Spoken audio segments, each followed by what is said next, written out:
I think that, a very good picture has been painted as to where we are regarding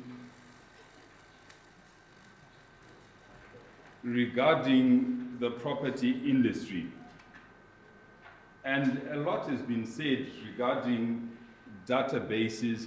I think there's a lot of talk that has been said about databases and how significant information is. And essentially we are in a period of time where data is very important. And this is where we are always hearing talk about big data, data metrics, and so on. So essentially, my task really is to take through a conceptual framework. So my discussion really is going to take us through what has already been discussed, what has been shared, and in trying to look towards where we can go as a profession.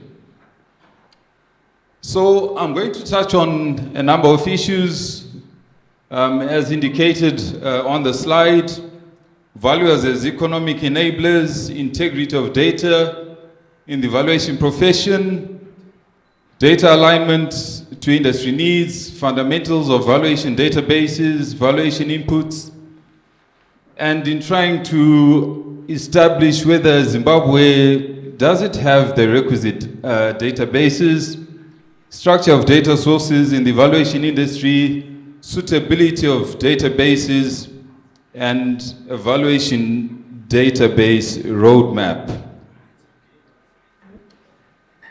Are we part of the solution or part of the problem? I think every profession, the reason for its existence has always been to identify solutions, because by natural existence, we are in a problem-driven environment. Having said that, valuers act as arbiters who define values and the worth of assets. We are there to determine and give direction as to what assets are worth. Our mandate as valuers is derived from the Valuers Act and also from the International Valuation Guidelines.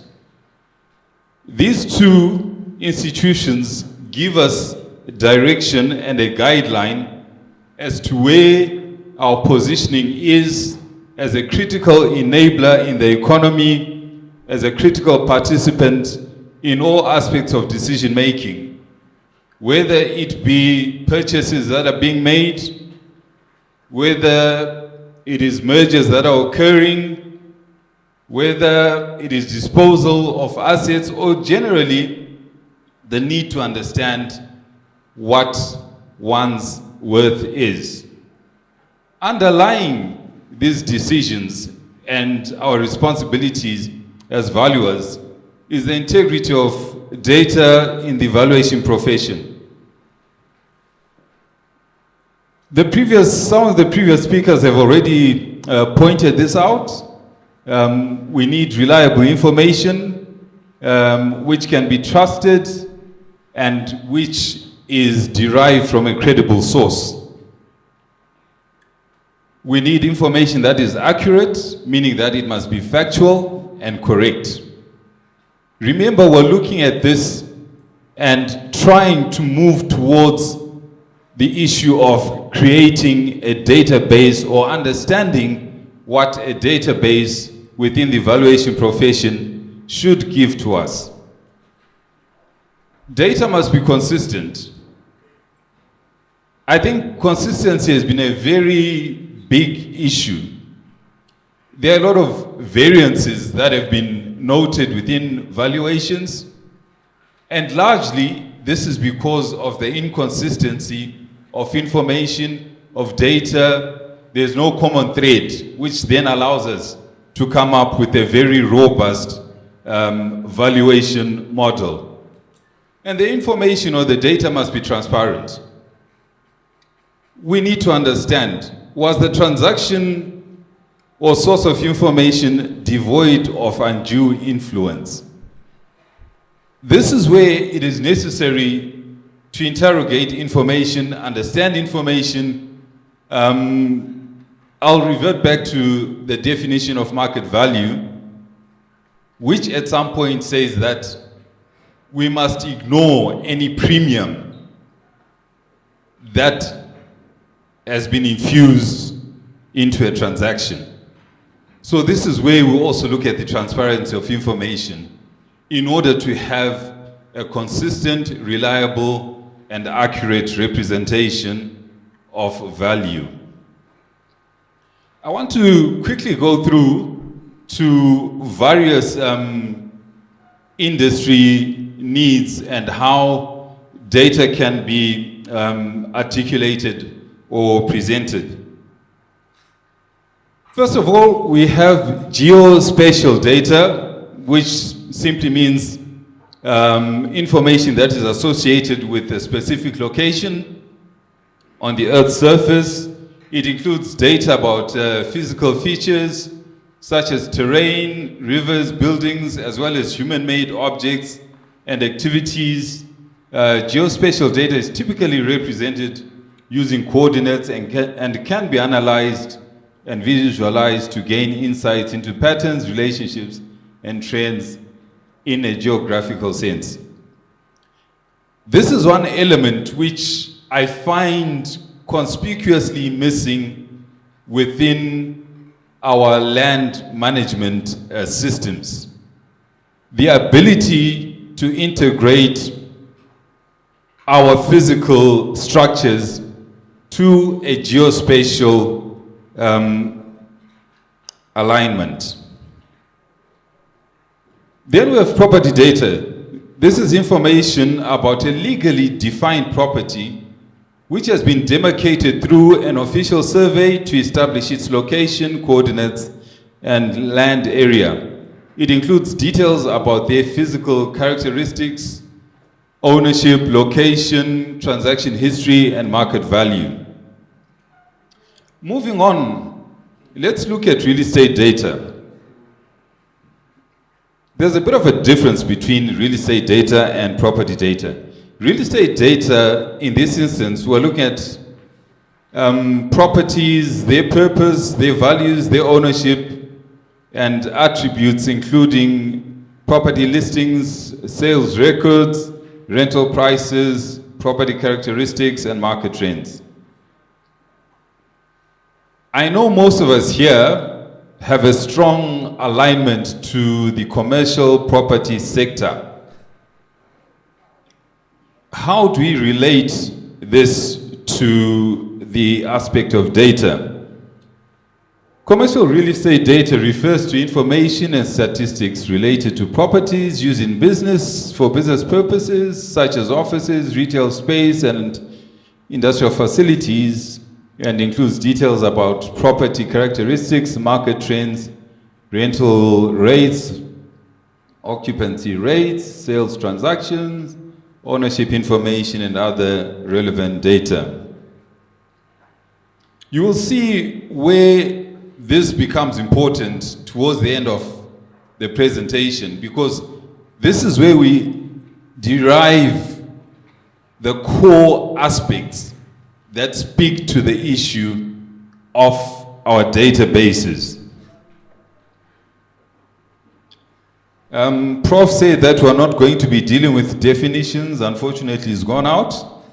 But simply put, a database is a systematic way of storing information so that data can be assessed, analyzed, transformed, updated, and worked on with efficiency. Now, the major thrust right now is we're looking at databases from an electronic format. But I remember at one time, the deeds office was very efficient. Excuse me, sir, for saying so. Why I'm saying so is, before they moved from Electra House, we used to have a land register.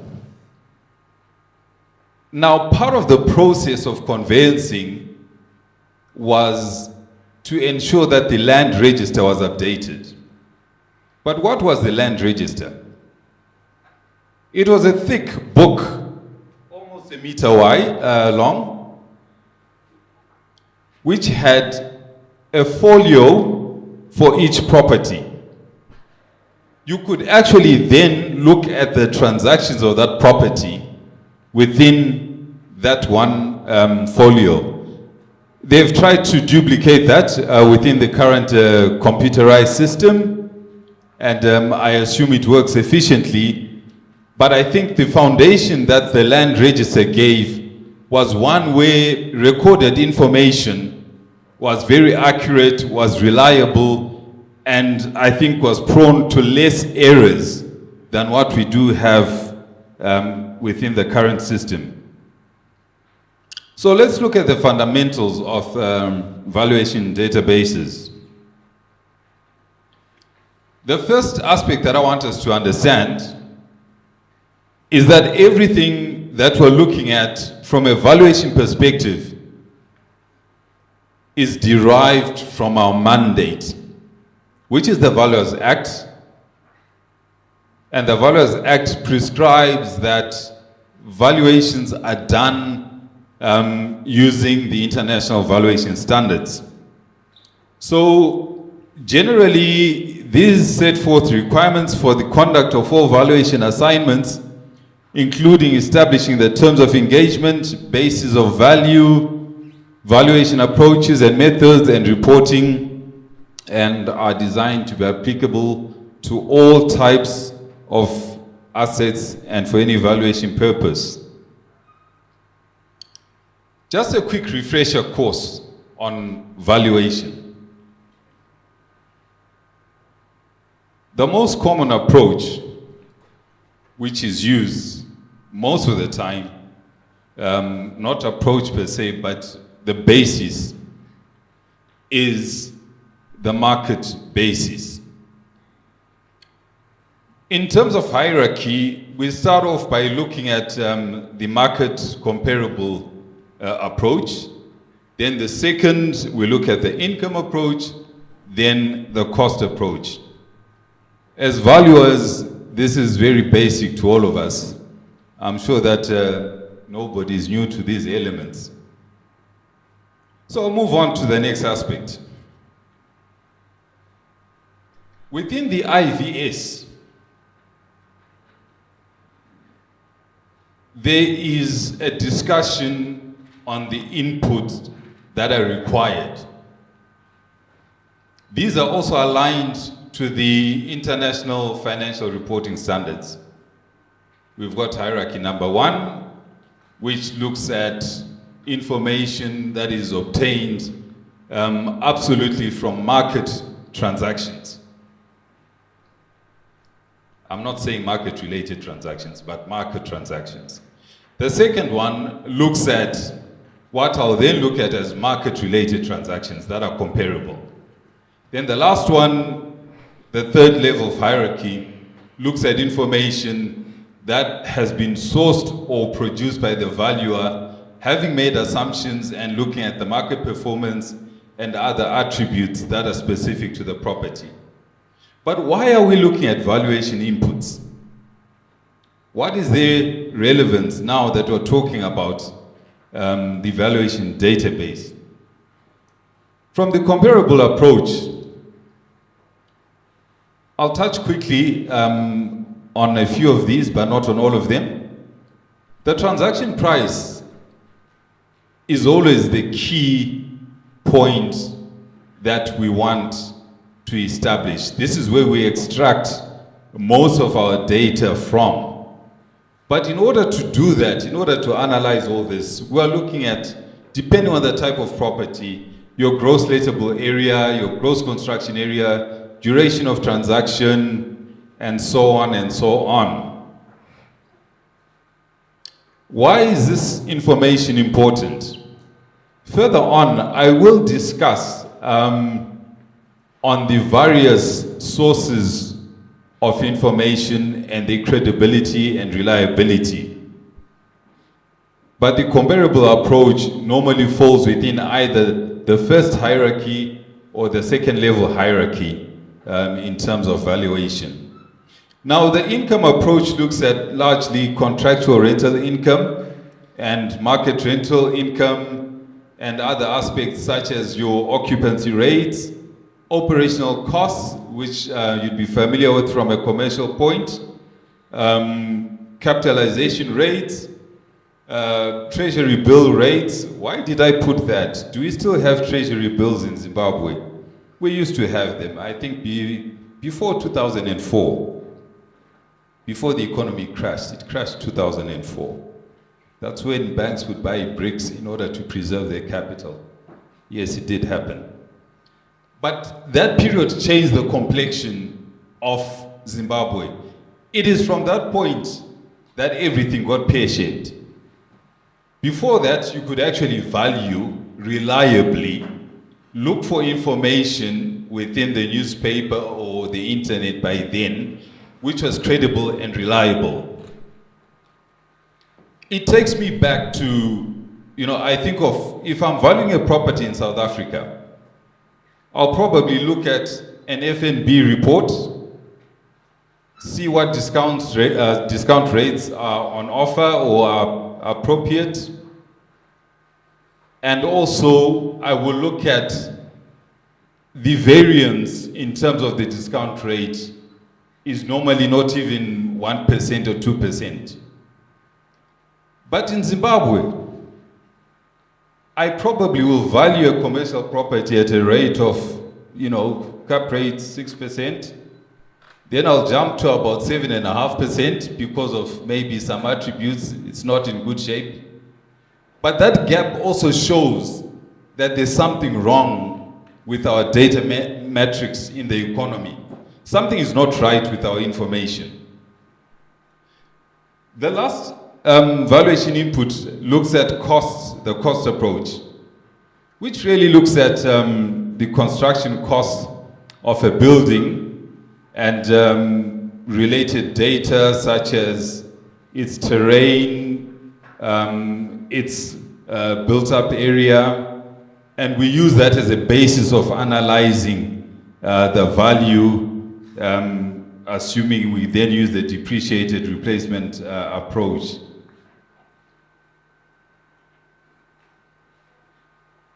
Now, why has all this been very important? It's because we need to understand that there's a lot of information that is very critical. That information is not available to us. Yes, we know that the information is there. And I'll tell you that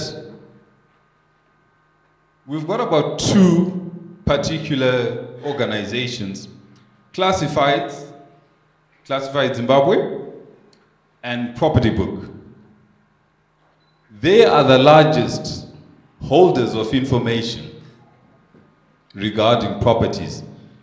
If you look at the current slide, Classified as of probably 6 a.m. today had 8,389 properties listed, followed by Property Book, 5,536 listings.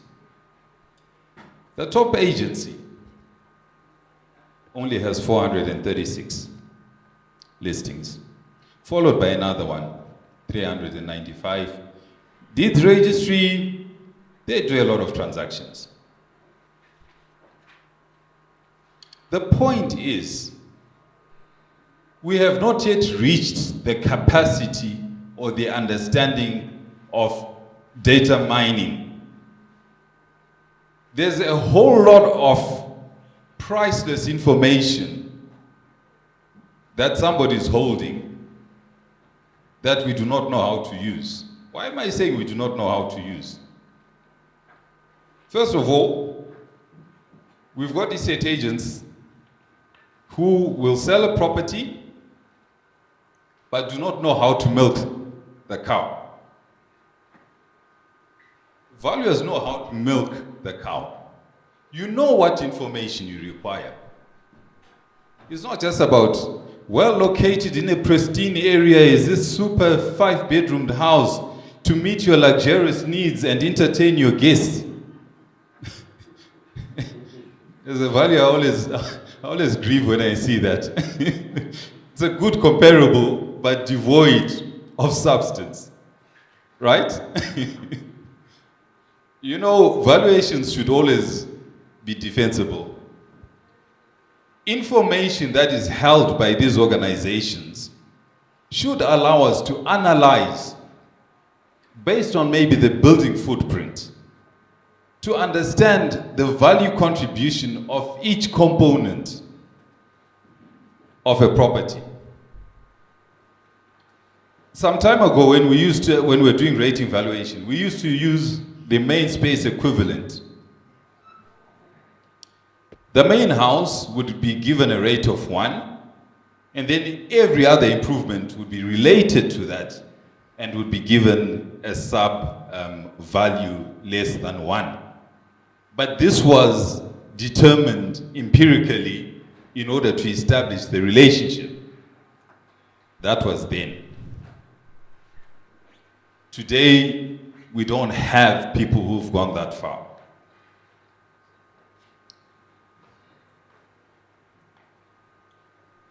What do we need to do?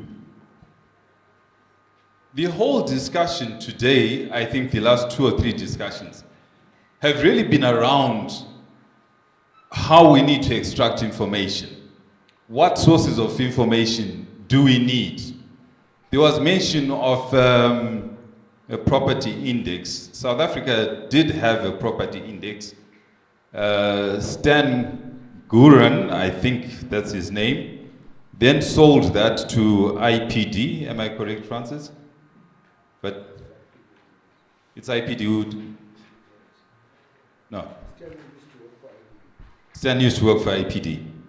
But the index was then disposed to another, that's APOA. Right.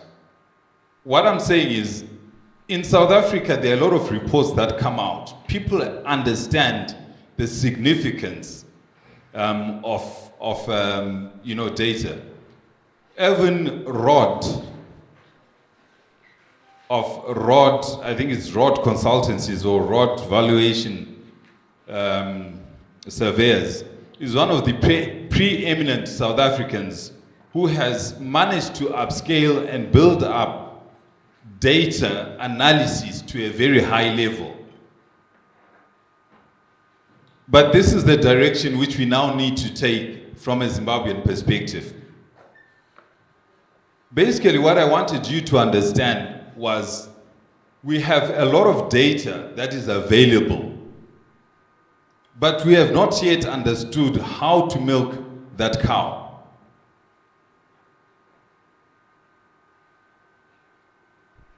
What we need to understand is that as an industry, we've got access to what we need to give us a very reliable standing.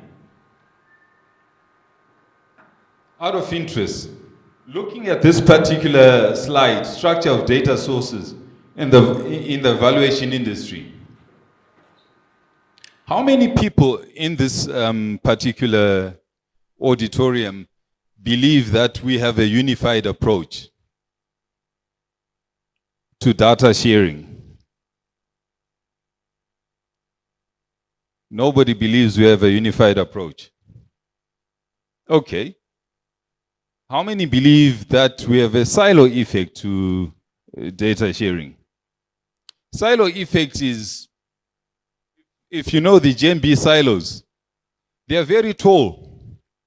If you've ever gone up, it's very deep. But you can't get to the maze that's there if you're coming from the top. It is only you, one person, who has that data. So how many people believe that we have a silo effect?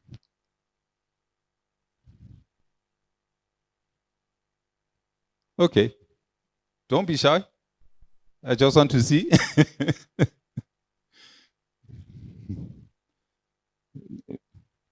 Okay.